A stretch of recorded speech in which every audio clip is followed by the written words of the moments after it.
डाळ हलवतीये ती बराच वेळ नुसती ती हलवतीये डाळ. बरं आणि ती डाळ शिजतच नाहीये कारण ती कॅम्प फायर वरती ठेवलीये आणि खाली फायर विझलेला आहे. अरे एक मिनिट, त्या डिशला नाव होतं, त्या एक्झॉटिक वाटली डाळ असं नाव होतं त्या डिशचं आणि टेस्ट काय लागत होती. तू टेस्ट बद्दल सांग ना. ती जी एक्झॉटिक वाटली डाळ होती ना त्याची जी आमची वाट लागली ना त्यानं दुसऱ्या दिवशी. काही खोटं बोलू नकोस. अरे निघाला तुम्ही. ओके, बाय द वे ही माझी मैत्रीण आकृती दिल्लीहून आली आहे आणि आकृती हे दोघं म्हणजे माझे जिगरचे तुकडे धनराज रोकडे आणि त्याची बायको बबली. धनश्री. सॉरी धनश्री. हाय. हॅलो.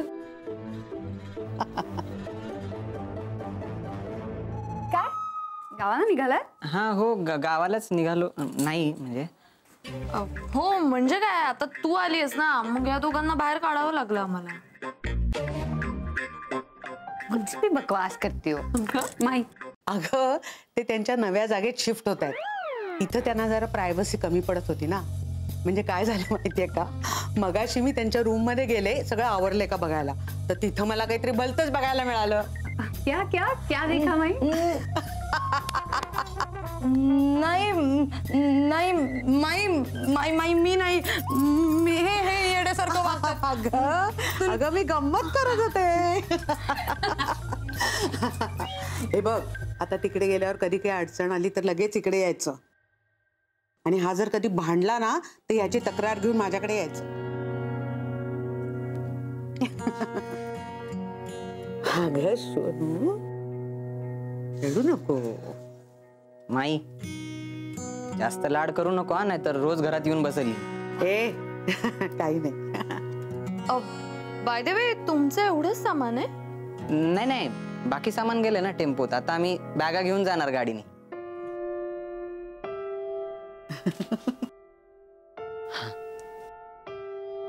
अरे आयुष्यमान हो. आणि संसारात भांडणं होतच असतात म्हणून सगळा डाव मोडून टाकायचा नसतो. काय शिका. नाही माई. म्हणजे मी तुला म्हणत नाहीये, हे म्हणजे माझं सुने बोले नाती लागे असा हेतू आहे माझा. माई मी काही डाव मोडलेला नाहीये, नवीन डाव मांडलाय. बरं ते सगळं राहू दे. तू आता फर्स्ट क्लास एक गावरान उखाणा घे बरं.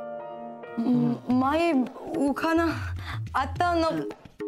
अगं ही आपली दिल्लीची पाहुणी आली आहे, तिला आवडेल. घे घे. दिसत तसं नसतं म्हणून जग फसतं. क्या? सॉरी. नाही ते नवीन माणसं आली ना की लाजते कधी कधी. मन मोठ्याने म्हणा, आपलेच आहेत सगळे. दिसत तसं नसतं म्हणूनच जग फसतं. दिसत तसं नसतं म्हणूनच जग फसतं. धनराज रावांवर संसाराची भिस्त. अरे वा, cute. You are so cute. Nice one. Please please please मी तुम्हाला विनंती करतो की तुम्ही डॉक्टर साहेबांबरोबरचं नातं नका तोडू. Very sweet of you Shitole. पण आता खरं तर मी या जगाच्या सगळ्या बंधनातून मुक्त झाली आहे. हा म्हणजे माझं कोणा एका व्यक्तीवर प्रेम नाही असू शकत. माझं सगळ्या मानव जातीवर प्रेम जडलंय आता. पण डॉक्टर साहेबांवर प्रेम करणं म्हणजे सगळ्या मानव जातीवरच प्रेम करण्यासारखं आहे ना. सॉरी मला कळलं नाही. कसं काय? म्हणजे माफ करा, पण काय डॉक्टर साहेब हे फक्त तुमच्या एकट्याचे कधीच नव्हते. ते आम्हा सगळ्यांचे होते, पेशंट्सचे. म्हणजे सगळ्या समाजालाच ते ट्रीट करायचे ना. म्हणून तुम्ही जर फक्त डॉक्टर साहेबांवर प्रेम केलं ना तर सगळ्या समाजावर प्रेम केल्यासारखं आहे. इंटरेस्टिंग.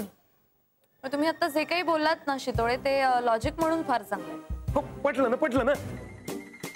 मला एक सांगा, तुम्हाला या सगळ्या समाजापेक्षा तुमच्या प्रकृतीची चिंता जास्त आहे ना? सॉरी ताई. मी तुला त्याच दिवशी सांगितलं ना की तू माझ्या पाया नको पडूस, तू माताजींच्या पाया पड. नाही हो, तुमच्यामुळे मला नवीन गोष्टींची जाणीव झाली आणि तुम्ही सांगितल्याप्रमाणे आज मी मेडिटेशन पण केलं. चांगलंय चांगलंय, पण माझ्यामुळे नसेल ते. म्हणजे तुझ्या आतमध्ये खोलवर कुठेतरी आध्यात्मिक भूक जागी झाली असेल. नाही, पण काय होतंय माहितीये का, माझ्या डोक्यात ना वेगवेगळे विचार येत आहेत, थांबतच नाहीयेत. म्हणजे हे सगळे विचार हे पूर्णपणे कधी थांबतील? मेल्यावर. हा, कसं आहे, आपण जेव्हा जिवंत असतो तेव्हा आपलं श्वास घेणं थांबतं का? नाही. करेक्ट, ते शरीराचं काम असतं. तसं मेंदूचं काय काम आहे? विचार करणं. त्यामुळे विचार हे येत राहणार. हो, पण मी असं ऐकलंय की मेडिटेशन म्हणजे संपूर्ण विचार असे बंद करायचे. तो एक सार्वत्रिक गैरसमज आहे शितोळे. काय सांगताय?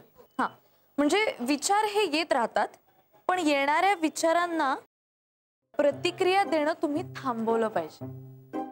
हा, त्यामुळे तुमचं मन सैरभैर होणार नाही. बापरे, बघा काय सुंदर विचार आहे त्यांचे ताई.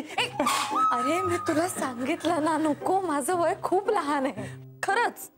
हो, पण मुक्ताबाई पण लहानच होत्या. ते वयाचा प्रश्न आला कुठे? इथे अधिकार महत्वाचा. म्हणजे अगदी असं नाही, पण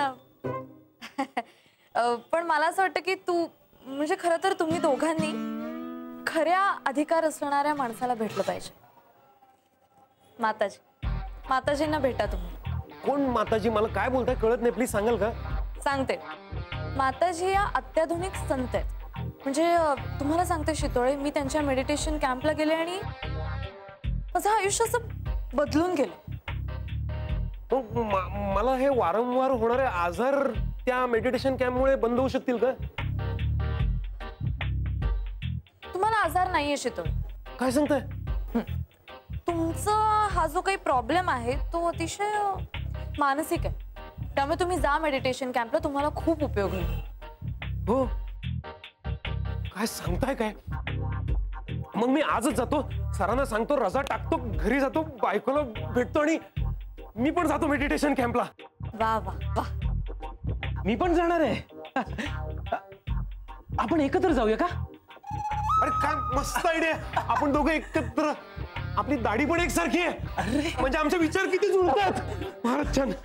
आम्ही दोघं जातो, म्हणजे माझी पण आध्यात्मिक भूक शमेल. वा, जय माताजी, जय माताजी, जय माताजी. एक फक्त जय माताजी. जय माताजी, जय माताजी, जय माताजी.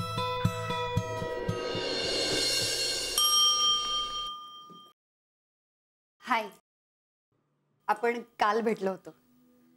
येस येस येस, आलं लक्षात. मी आकृती दासगुप्ता. अरे दासगुप्ता, पण मराठी चांगलं आहे की तुझं, म्हणजे तुमचं. हो, माझे वडील बेंगॉली आहेत, पण माझी आई मराठीच आहे. मी दिल्लीला असते, पण मी आता पुण्याला आले, शिफ्ट झाले, म्हणजे मैत्रीकडेच राहते मी.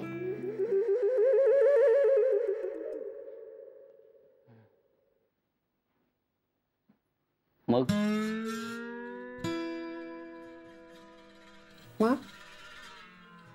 नाही, मग काय? मग मी माझं इंट्रोडक्शन द्यायला आले होते. कशाला? मी विचारलं काही? का भेटायचंय तुम्हाला? मैत्रिणीनं सांगितलं मला. ऍक्च्युली तीच येणार होती. मी म्हंटल तिला की तूच इंट्रोड्यूस करून दे, पण तिला कुठेतरी कॅफेत जावं लागलं. नाही, कळलं मला, सगळं आलंय माझ्या ध्यानात. अगं दादा एका मुलीला घेऊन आलाय. हा नलिनी काकू बोला. हे करायचंय, विचारायचंय तुला की तुझी ती मैत्रीण आली आहे इकडे, मग तू का नाही आलीस? कोण मैत्रीण? ती विकृती. आकृती?